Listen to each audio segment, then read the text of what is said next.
السلام علیکم ورحمۃ اللہ وبرکاتہ۔ الحمد للہ رب العالمین والعاقبۃ للمتقین والصلاۃ والسلام علی رسولہ الکریم۔ محترم حضرات، ہم منہیات اسلام کے عنوان سے آپ سے لگاتار بات کر رہے ہیں۔ اس کا مطلب یہ ہے کہ جو اللہ جو اسلام نے منع کیا ہے یا اس کی مذمت کی ہے، اور آج اس کا سیریل نمبر 60 ہے۔ آج انشاءاللہ ہم دو باتیں کریں گے۔ ایک ہم بات کریں گے ڈبل پالیسی پر جس کو مذمت کی گئی ہے، اور ایک خیانت کے بارے میں۔ ڈبل پالیسی جس کو اردو میں دو رخا پن کہتے ہیں، ایک ہوتا ہے منافق اور ایک ہوتا ہے دو رخا پن، دونوں الگ الگ ہیں۔ منافق جو ہے، منافق میں بھی جو ہے وہ دو طریقے منافق ہوتے ہیں۔ ایک منافق عقیدے کا ہوتا ہے اور ایک منافق عمل کا ہوتا ہے۔ اللہ کے رسول صلی اللہ علیہ وسلم کے زمانے میں آج بھی بہت سے لوگ ایسے ہیں جو مسلمانوں کے سامنے یہ مان لیتے ہیں کہ ہم نے اسلام قبول کر لیا ہے، لیکن اندر سے وہ مسلمان ہوتے ہی نہیں ہیں، اپنی پالیسی کے تحت زندگی گزارتے ہیں۔ یہ منافق فی العقیدہ بھی ہے اور منافق فی العمل بھی ہے۔ ان کے بارے میں قرآن مجید نے کہا کہ ان المنافقین فی الدرک الاسفل من النار، کہ جہنم کا جو سب سے نچلا طبقہ ہوگا اس میں منافق کو رکھا جائے گا۔ گویا کافر سے بھی زیادہ منافق کیا ہے؟ خطرناک ہے، کیونکہ کافر سے کو آدمی جانتا ہے کہ بھئی یہ کافر ہے تو اپنے آپ کو اس سے بچا سکتا ہے، لیکن منافق ہمارے ساتھ ملا رہتا ہے کہ ہم مسلمان ہیں اور وہ مسلمان نہیں رہتا ہے، لہذا وہ زیادہ اسلام اور مسلمانوں کو نقصان پہنچاتا ہے۔ تو یہ وہ بات نہیں ہے۔ ہم جو بات کرنا چاہ رہے ہیں، اللہ کے رسول صلی اللہ علیہ وسلم نے فرمایا، متفق علیہ حدیث ہے، جب کسی حدیث کے بارے میں متفق علیہ کہہ دیا جاتا ہے تو پبلک یہ سمجھتی ہے کہ شاید سب لوگوں کا اس پر اتفاق ہے۔ ایسا نہیں ہے اس کا مطلب۔ جب کبھی کہا جائے کہ متفق علیہ حدیث ہے تو اس کا مطلب یہ ہے کہ یہ وہ حدیث ہے جس کو بخاری نے بھی نقل کیا ہے اور امام مسلم نے بھی نقل کیا ہے۔ تو یہ ایک ٹیکنیکل ورڈ ہے، اردو والا یہ متفق لفظ نہیں ہے۔ بہرحال یہ متفق علیہ حدیث ہے۔ اللہ کے رسول صلی اللہ علیہ وسلم نے فرمایا کہ تجد شر الناس یوم القیامہ ذی الوجہین، کہ قیامت میں برے لوگوں میں وہ لوگ بھی ہیں جو دو چہرے والے ہیں، دو چہرے والے ہیں۔ آپ نے فرمایا الذی یاتی ہؤلاء بوجہ وہؤلاء بوجہ، کہ وہ ایک آدمی کے پاس جب جاتا ہے تو ایک طرح کی بات کرتا ہے، دوسرے آدمی کے پاس جب جاتا ہے تو دوسرے طریقے کی بات کرتا ہے۔ مطلب کیا ہے کہ ایک آدمی، ایسے بہت سے لوگ ہیں، مثال کے طور پر الگ نظریات کے لوگ ہیں، الگ جماعت کے لوگ ہیں۔ اب ہم تبلیغی جماعت میں بیٹھے تو ہم نے تبلیغی جماعت کی اچھائیاں شروع کر دی، اگر ہم جماعت اسلامی میں جا کر بیٹھے تو ہم نے جماعت اسلامی کی اچھائیاں شروع کر دی۔ تو ہم اپنے مفاد کی بنیاد پر ہماری کوئی پالیسی جو ہے وہ ہم کو ظاہر نہیں کرتے۔ ہم اصل اندر سے کیا ہیں یہ نہیں بتائیں گے۔ آپ کے سامنے بیٹھیں گے تو آپ کے منہ کی بات کریں گے، ان کے منہ پہ بیٹھیں گے تو ان کے منہ کی بات کریں گے۔ تو دونوں آدمی کو بندہ کیا کرنا چاہتا ہے؟ خوش کرنا چاہتا ہے۔ یہ منافقانہ نہیں ہے، یہ دو رخا پن ہے۔ اچھا، اس میں اگر ایسی بات ہے کہ حقیقت میں وہ دونوں جماعت کو صحیح جانتا ہے اور اس کی پہچان یہ ہے کہ جب وہ اکیلے میں بیٹھا ہو اور اکیلے میں اپنی نجی محفلوں میں بات کرے، اس وقت تو کہتا ہے بھائی تبلیغی جماعت بھی ٹھیک کام کر رہی ہے، جماعت اسلامی بھی ٹھیک کام کر رہی ہے۔ اگر ایسا آدمی دونوں کے منہ پر دونوں کی اچھائی برائی کرتا ہے تو یہ دو رخا پن نہیں ہے، یہ گویا کہ ان کی دونوں کی پالیسی سے اتفاق کرتا ہے۔ لیکن عموماً ایسا ہوتا ہے کہ ہم اپنے فائدہ اٹھانے کے لیے، تو یہ تو میں نے جماعت کی مثال دی، عموماً ہوتا ہے فائدہ اٹھانے کے لیے، جیسے ہم کو آپ سے قرضہ لینا ہے اور ہم کو یہ معلوم ہے کہ آپ سے ان سے نہیں بنتی، مارو یار بہت بیکار قسم کے آدمی ہیں، کبھی کام نہیں آتے وقت پر، تو ہم آ کر کے آپ سے فائدہ اٹھا لیتے ہیں، اور جب ان کے پاس جاتے ہیں تو آپ کے بارے میں بتاتے ہیں کہ صاحب وہ تو بیکار آدمی ہیں۔ تو دونوں آدمیوں کی برائی ایک دوسرے سے وہ بندہ کرتا رہتا ہے اور دونوں سے کیا کرنا چاہتا ہے؟ وہ فائدہ اٹھانا چاہتا ہے۔ اس کو کہتے ہیں دو رخا پن۔ اللہ کے رسول صلی اللہ علیہ وسلم نے اس کی مذمت فرماتے ہوئے فرمایا کہ من کان لہ وجہانی، کہ جس کے دو چہرے ہیں، فی دنیا میں کان لہو یوم القیامت لسانانی من النار، رواہ ابو داؤد۔ اللہ کے رسول فرماتے ہیں کہ ایسے جو دو چہرے والے لوگ ہیں، اپنے مفاد کی بنیاد پر ان کی بھی اچھائی، ان کے سامنے ان کی برائی، ان کے سامنے ان کی برائی۔ آپ نے فرمایا قیامت میں ایسے لوگوں کو جہنم کی آگ میں سے 2 لگام پہنائی جائے گی، کیونکہ یہ ڈبل گیم کیا کر رہے ہیں، کھیل رہے ہیں۔ لہذا اچھا ہم کیا سمجھتے ہیں کہ ہم ایسا کر رہے ہیں، لوگ جانتے نہیں ہیں، یہ ہماری سب سے بڑی بھول ہے۔ آپ سے زیادہ آپ کے بارے میں دوسرا جانتا ہے۔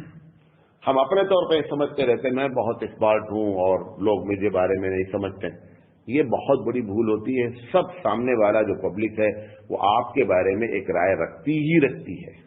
یہ آپ جو سوچ رہے ہیں کہ ہم دونوں کو دھوکہ دے رہے ہیں، یہ آپ اپنے آپ کو دھوکہ دے رہے ہیں، کسی کو دھوکہ نہیں دے رہے۔ ابھی آپ دیکھیں کہ بعض لوگوں کی عادت ہوتی ہے کہ اپنے دل کی بات نہیں بولنا ہوتی۔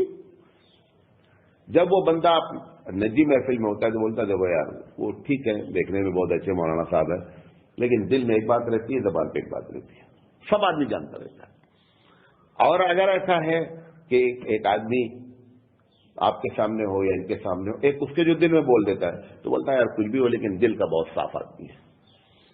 یہ مارکیٹ میں، یہ سوسائٹی میں یہ بات اپنے آپ مشہور ہوتی رہتی ہے۔ ہم اپنے آپ کو جانتے رہتے ہیں کہ ہم گیم کھیل رہے ہیں، لیکن آپ حقیقت میں گیم قطعی نہیں۔ دیکھیں ہوشیاری جس کو آپ کہتے ہیں چالاک پن اس وقت تک چالاک پن ہے جب تک کہ آپ کی چالاکی دوسرے پکڑ نہ لیں۔ اگر دوسرے آپ کی چالاکی پکڑ لیے تو آپ بیوقوف ہیں، وہ چالاک ہے، کیونکہ آپ کی چالاکی کس نے پکڑ لیا؟ سامنے والے نے پکڑ لیا، تو آپ چالاک کہاں کہہ رہ گئے؟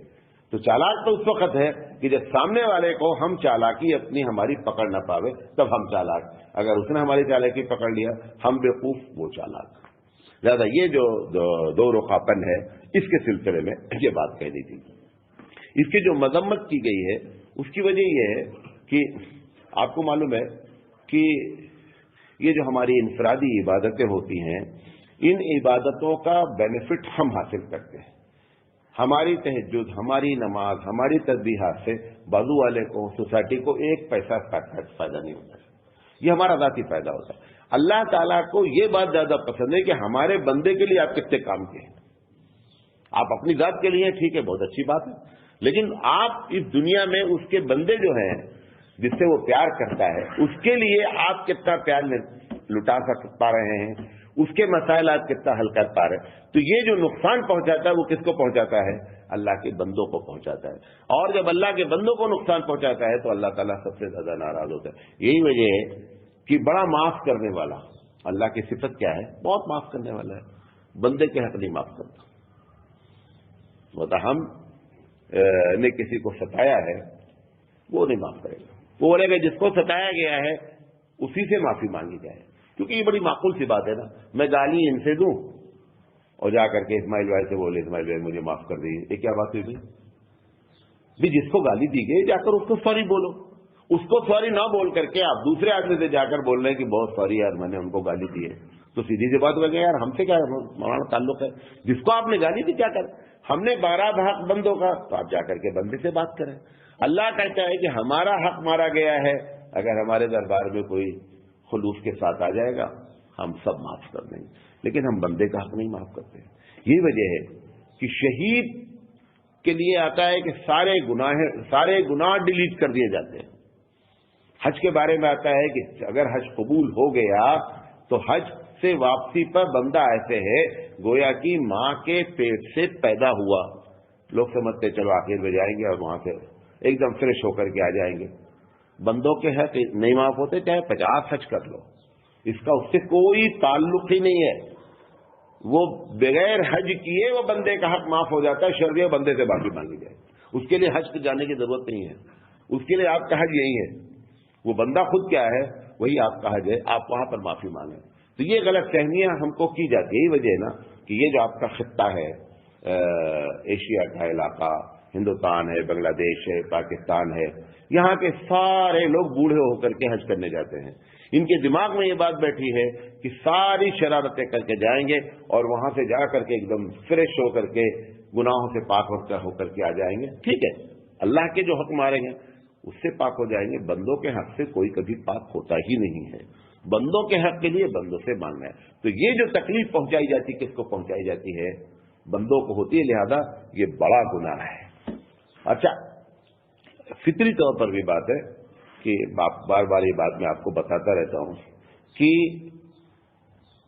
ایک آدمی جب کوئی چیز بناتا ہے، یہ ڈیزائنر ایک ڈیزائن کیا ہے، ایک ٹیبل والا ایک ٹیبل بنایا ہے. جو آدمی ڈیزائنر ہوتا ہے وہ چاہتا ہے کہ میری ڈیزائن کی تعریف کی جائے، میری ڈیزائن کو غلط نہیں کہا جائے، میری ڈیزائن کو کمنٹ نہیں کیا جائے. اللہ اس پوری کائنات کا خالق ہے، وہ ڈیزائنر ہے. اس نے ہم کو ڈیزائن کیا، ہم سے اس کو ذاتی طور پر محبت ہے. امام غزالی رحمۃ اللہ علیہ نے ایک حدیث نقل کی ہے، حدیث کی مجھے تحقیق نہیں ہے، لیکن امام غزالی رحمۃ اللہ علیہ نے احیاء العلوم میں لکھا ہے کہ زمین نے اللہ تعالیٰ سے ریکویسٹ کیا کہ اللہ، یہ آپ کے جو بندے ہیں نا بہت گناہ کرتے ہیں میرے اوپر، اور عجیب عجیب طریقے کا گناہ کرتے ہیں، آپ مجھے اجازت دے دیجئے کہ میں پھٹ جاؤں اور ان کو اندر لے لوں جس وقت گناہ کریں. تو اللہ تعالیٰ نے کہا کہ تم اس لیے کہہ رہی ہو کیونکہ تم نے ان کو پیدا نہیں کیا. تم اگر ان کو پیدا کرتی نا تو تم ان سے پیار بھی کرتی. میں نے ان کو پیدا کیا ہے، مجھ سے پوچھو کہ میں کتنا پیار کرتا ہوں. تو بندے سے اللہ کتنا پیار کرتا ہے کہ اس نے کہا کہ ناٹ الاؤڈ، آپ کو اجازت نہیں ہے کہ آپ پھٹ جائیں، ہمارے بندوں کو اندر لے لیں، کیونکہ میں نے ان کو پیدا کیا ہے، میں ان کو پیار کرتا ہوں. ایک واقعہ نبی صلی اللہ علیہ وسلم کا ایک دم صحیح حدیث ہے کہ ایک صحابی کا آخری وقت ہے اور جان ان کی یہاں پر پھنس گئی، انتقال نہیں ہو رہا ہے، بہت تکلیف پہ آ کر کے اللہ کے رسول سے کہا کہ اللہ کے رسول دعا فرمائیے، ایسا ایسا ہے. تو حضور صلی اللہ علیہ وسلم نے کہا کہ جاؤ اور ان کے بارے میں معلوم کرو کہ ان کے والدہ سے ان کے تعلقات کیسے ہیں. تو جب معلوم کیا گیا تو پتا چلا کہ والدہ سے 36 کا آنکڑا ہے. حضور صلی اللہ علیہ وسلم نے فرمایا کہ نہیں نکلے گی، جب تک وہ معاف نہیں کرے گی ایسے ہی رہے گی. اللہ کے رسول صلی اللہ علیہ وسلم نے ریکویسٹ بھجوایا والدہ کو کہ آپ اس کو معاف کر دیجئے، ورنہ یہ ایسے ہی تڑپتا رہے گا. اس نے کہا نہیں، میں نہیں معاف کروں گی، اسے بہت ستایا مجھے. اللہ کے رسول صلی اللہ علیہ وسلم بھی ہاتھ نہیں اٹھا رہے ہیں اور والدہ معاف کرنے کے لیے تیار نہیں ہے. صحیح حدیث ہے، والدہ معاف کرنے کے لیے تیار. اب نبی صلی اللہ علیہ وسلم نے نفسیاتی طور پر علاج کیا کہ کیسے معاملے کو حل کیا جائے. اللہ کے رسول صلی اللہ علیہ وسلم نے فرمایا غالباً حضرت علی رضی اللہ تعالیٰ عنہ سے کہ جاؤ آگ جلا دو اور اس کے بچے کو اسی آگ میں ڈال دو، جل کر کے ہی مر سکتا ہے، ایسے نہیں مرے گا. آگ جلا دو. اب وہ حضور صلی اللہ علیہ وسلم نے سنجیدگی سے کہا کہ نہیں جلاؤ اس کو، اس کے علاوہ مرنے کا کوئی ایسی تڑپتا رہ گئی ہے. تو اب صحابی رسول بھی ہے، ہو گئی غلطی، انسان ہے، غلطی ہو جاتی. اب وہ جب آگ جلائی جانے لگی تو اس ماں کو پتا چلا یہ کیا ہو رہا ہے. کہا یہ تیرے بچے کو اسی میں ڈالنے کا ہے. اب دیکھیے ماں چونکہ خلقت میں پیدائش میں ایک تھوڑا سا حصہ ہے وہ ہم کو 9 مہینہ اپنے پیٹ میں رکھتی ہے، اس سے اس کو بچے سے اپنی الفت ہے. اس نے کہا نہیں، اگر یہ میرے بچے کے لیے میرے بچے کو جلاؤ نہیں. کیا پتا چلا کہ جو آدمی جس کو پیدا کرتا ہے نا اس سے اس کو نیچرلی طور پر محبت ہوتی ہے. اللہ کے رسول پھر اس نے کیا کر دیا، معاف کر دیا. تو بتانا یہ چاہتا ہوں کہ بندوں کو جو تکلیف پہنچائی جاتی ہے نا اس سے اللہ بہت ناراض ہوتا ہے، بہت زیادہ ناراض ہوتا ہے. کیونکہ وہ یقینی بات ہے آپ کا بچہ ہے، کتنی بھی دن بھر شرارت کرتا رہتا ہے، آپ کو کوئی ٹینشن نہیں ہوتا نہیں. کودتا ہے، ادھر شرارت کرتا ہے، بوٹل نکال کے پھینکا، یہ کیا. دوسرا بچہ 10 منٹ کے لیے گھر میں آ جائے اور وہ شرارت کر دے، آپ کا پارا گرم ہو جاتا ہے. حالانکہ آپ کا بچہ دن بھر وہی کر رہا ہے لیکن کچھ نہیں ہے. اگر آپ اپنے بچے پر لڑائی نفرت ہو تو آپ بچے کا گلا دبا دیں گے. وہ جتنی شرارت کرتا ہے 3 سال کی عمر تک کہ وہ بچہ زندہ ہی نہیں رہ پائے گا، مر جائے گا. اللہ نے ایسی محبت ڈال دی ہے کہ سب کچھ کرتا ہے اور آپ دن بھر اس کو ٹھنڈے پیٹ برداشت کرتے رہتے اور دوسرے والے کو پاس. کیوں؟ کیونکہ آپ اس کے کریشن، اس کے خلقت میں ایک تھوڑی سی کیا ہے، آپ کی ساجھیداری ہے. بچہ کچھ بھی نہیں ہے، اتنا اس سے محبت ہے. لہذا جو آدمی جس کو پیدا کرتا ہے نا اس سے محبت کرتا ہے. تو یہ جتنی باتیں اس وقت چل رہی ہیں پچھلے، یہ سب بندوں کے ساتھ معاملہ گڑبڑ ہو رہا ہے. لہذا پروردگار عالم اس پر بڑا سے بڑا عذاب جو ہے منعیم کرتا ہے. دوسری چیز جو بتانا چاہتا ہوں، یہ بہت بڑا ٹاپک ہے، اس میں سے مختصر میں شارٹ کرتا ہوں. خیانت منع کی گئی ہے. خیانت اللہ کے رسول صلی اللہ علیہ وسلم نے ایک مرتبہ فرمایا، مسند احمد کی روایت ہے، بہقی کی روایت ہے، کہ مومن کے اندر ساری خرابیوں کے چانسز ہیں. مطلب مومن شراب بھی پی سکتا ہے، مومن سے غلطی سے زنا بھی ہو سکتا ہے، بہت کچھ ہو سکتا ہے. اللہ کے رسول نے فرمایا لیکن مومن کے اندر دو چیزیں نہیں ہو سکتی. کیا نہیں ہو سکتی؟ دو چیز، کہ مومن بھی ہو اور ایسا بھی ہوا، ایسا نہیں ہو سکتا ہے. آپ نے فرمایا کہ الا الخیانہ والکذب، کہ مومن ہو اور خیانت کرتا ہو. آپ نے فرمایا نہیں، ایسا نہیں ہو سکتا. پھر آپ نے فرمایا مومن ہو اور جھوٹ بولتا ہو، ایسا نہیں ہو سکتا. یعنی سارے گناہوں کو ایکسپیکٹڈ ہے کہ زنا ہو سکتا ہے، شراب پی سکتا ہے، لیکن مومن جھوٹ بولے گا، حضور نے فرمایا نہیں ایسا نہیں ہوگا. مومن خیانت کرے گا، نہیں ایسا نہیں ہوگا. آپ نے فرمایا ان دو کے علاوہ ساری برائیاں. اب آپ اندازہ کیجئے اگر یہ دو بھی آ گئی تو بچا کیا پھر؟ تو کچھ بھی نہیں بچا نا. ہماری اس وقت کیفیت یہی ہے کہ وہ دو جس سے اللہ کے رسول صلی اللہ علیہ وسلم کو ناز ہے کہ مومن ایسا نہیں کر سکتا ہے، اس دو میں بھی ہم کیا ہو گئے؟ ملوث ہو گئے. تو اس میں سے آج جو ہم بات جھوٹ پر اس کے پہلے ہم بات کر چکے ہیں، خیانت کے بارے میں جو ہے، خیانت کیا ہوتی ہے؟ خیانت جو ہے وہ مال میں بھی ہوتی ہے، خیانت جو ہے وہ بات میں ہوتی ہے، خیانت ذمہ داری میں ہوتی ہے. تینوں قسم کی خیانت ہوتی ہے. میں ایک مثال دے کر اپنی بات کو بیان کرنا چاہتا ہوں. مال کی خیانت تو آپ جانتے ہی ہیں. کسی آدمی کے پاس کوئی پیسہ رکھ دیا گیا اور اس نے کیا کر دیا، بول دیا کہ بھائی وہ غائب ہو گیا. اصلاً غائب ہو گیا تب تو کوئی بات ہی نہیں ہے. اس شرعی لحاظ سے اگر آپ نے کسی کو امین جانا، امانت دار ہے، آپ نے اس کے پاس اپنا زیور رکھ دیا، اپنا پیسہ رکھ دیا، اور اس نے ویسی ہی حفاظت کی جیسے کہ اپنے مال کی حفاظت کرتا تھا، تو ایسی شکل میں کیا ہے، اگر وہ غائب ہو گیا تو اس بندے کے اوپر کوئی ضمانت نہیں ہے. یعنی جس کے پاس پیسہ رکھا گیا ہے وہ ذمہ دار نہیں ہے. غائب ہو گیا. لیکن اگر اس کا الٹا ہوا، میں نے کہا میری موٹر سائیکل رکھ لیجیے، آپ نے اپنی موٹر سائیکل گھر کے اندر رکھ کر تالا باندھ دیا، میری موٹر سائیکل باہر چھوڑ دیا، اب وہاں پر موٹر سائیکل کیا ہو گئی؟ چوری ہو گئی. ایسی شکل میں ذمہ داری ہو جائے گی ہماری. جس کے پاس رکھا گیا مال اس کی ذمہ داری ہو جائے گی اگر جو ہے وہ ہماری باہر رکھی تھی اور اپنی اندر رکھی تھی. تو مال میں خیانت ہوتی ہے.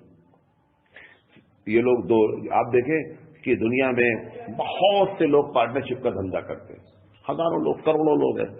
اس میں سے 60% پارٹنرشپ کیا ہوتی ہے؟ ختم ہو جاتی ہے. منیمم بتا رہا ہوں، اس سے زیادہ بھی ہوتے ہیں. وہ معلوم کیوں ختم ہوتی ہے؟ حدیث میں آتا ہے. اللہ کے رسول، ابو داؤد کی روایت ہے کہ اللہ کے رسول صلی اللہ علیہ وسلم نے فرمایا کہ جب دو لوگ پارٹنرشپ کرتے ہیں تو میں بیچ میں رہتا ہوں. کون بولتا ہے؟ یقینی بات ہے کہ دونوں آدمی معاہدہ کرتے ہیں بیچ میں، اللہ کہ بھائی ہم لوگ امانت داری سے کام. اللہ کہتا ہے بیچ پہ میں رہتا ہوں. جیسے ہی دو میں سے ایک خیانت کرتا ہے میں نکل جاتا ہوں. حدیث کے الفاظ آتے ہیں کہ خرجت من بینہما، میں ان دونوں کے درمیان سے الگ ہو جاتا ہوں. اچھا الگ ہو گئے تو ایک تو کیا ہو گیا کہ اللہ کی مدد کیا ہو گئی؟ اب ختم ہو گئی. ایک روایت میں کیا آتا ہے اسی ابو داؤد کی، وفی روایت، دوسری روایت میں وجاء شیطان، اب بیچ میں شیطان بیٹھ آ جاتا ہے. اب یقینی بات ہے شیطان کیا کرے گا؟ شیطان ہی کرے گا. تو جیسے ہی خیانت ہوتی ہے ویسے ہی پارٹنرشپ کیا، جب پارٹنرشپ ٹوٹے سمجھ جاؤ گڑبڑ ہو رہا ہے. خیانت ہوئی ہے حدیث ہے باقاعدہ، اور اللہ بیچ سے کیا ہو گیا؟ نکل گیا. اور شیطان بیچ پہ آ کر کے کیا کر دیا؟ اس نے اپنا ڈیرا ڈال دیا. لہذا اب معاملہ نہیں بگڑنے والا ہے. تو خیانت مال کی ہوتی ہے، خیانت بات میں ہوتی ہے. مثلا مشورہ ہو رہا ہے، ایک مشورے میں بات کہی گئی، آپ نے جا کر کے کیا کر دیا؟ اس مشورے کی جو بات ہے وہ باہر کہہ دیا. جو اللہ کے رسول فرمایا کہ مشورے کی جو باتیں ہوئی ہیں، اگر یہ بات کہی گئی دیکھو یہ بات یہی تک رہنی چاہیے، اگر اس کو آپ نے جا کر کہہ دیا یہ گناہ کبیرہ ہے.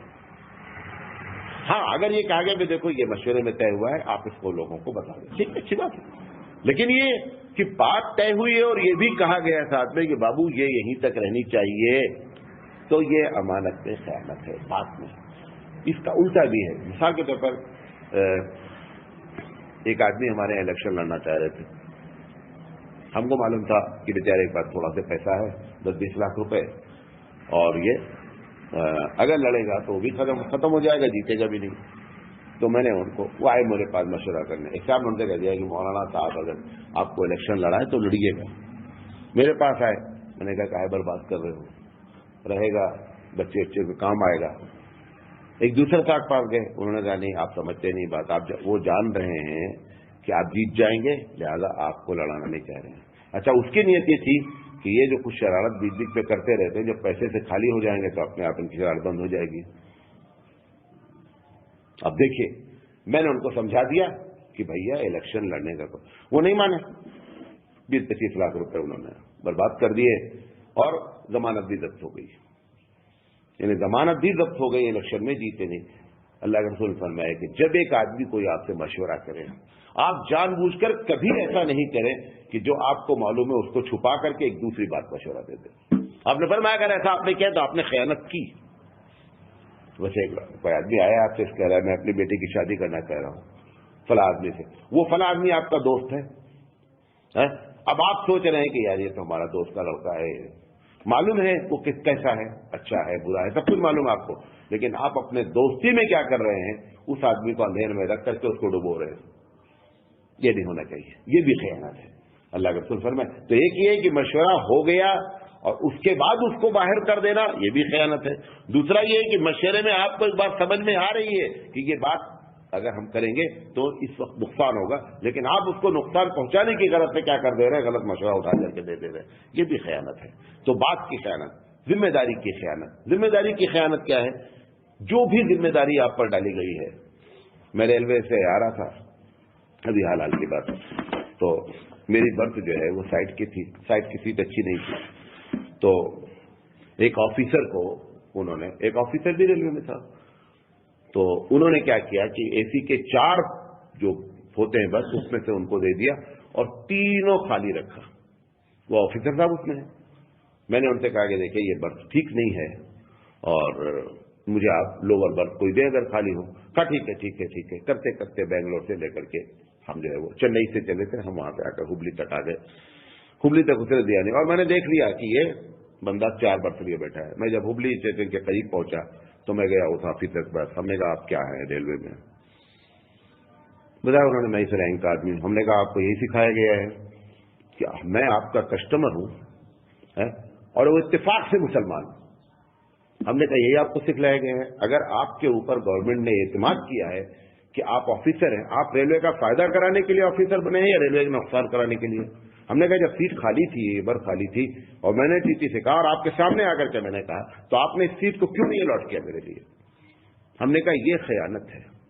جو ذمہ داری آپ پر ڈالی گئی ہے، آپ آفس، خاص کر آفیسر رینک کے جتنے لوگ ہیں یا جو بھی جاب آپ کو دی گئی ہے، وہ جاب کو اس طریقے سے کرنا جس طریقے سے آپ نے معاہدہ سائن کیا ہے، کانٹریکٹ سائن کیا ہے۔ ایک مومن کے لیے یہ بہت ضروری، یہی وہ سب چیزیں ہیں کہ جس کی وجہ سے آپ تبلیغ دین A1 کلاس کی بغیر نکلے ہوئے کر سکتے ہیں، جہاں ہیں وہاں کر سکتے ہیں۔ لیکن ان سب معاملے میں ہمارا معاملہ کیا ہو گیا ہے؟ خراب ہو گیا ہے، جس کی وجہ سے سامنے والا ہم سے متاثر ہونے کے بجائے ہم سے کیا کر رہا ہے؟ نفرت کر رہا ہے۔ اگر وہی مسلمان تھا، اگر ہماری جگہ کوئی دوسرا ہوتا تو یہ جانتا کہ چونکہ مسلمان ہے لہذا یہ ایسا کرے گا نہیں، مسلمان کی عادت ہے ایسی شرارت کرنا۔ بہرحال میں نے ان کو جا کر کے تقریر، ہم نے کہا ایک دم غلط آپ نے کیا اور یہ امانت میں خیانت ہے۔ تو لہذا ذمہ داری میں اگر بندہ ذمہ داری کو نہیں نبھاتا ہے تو یہ دوسری خیانت ہے۔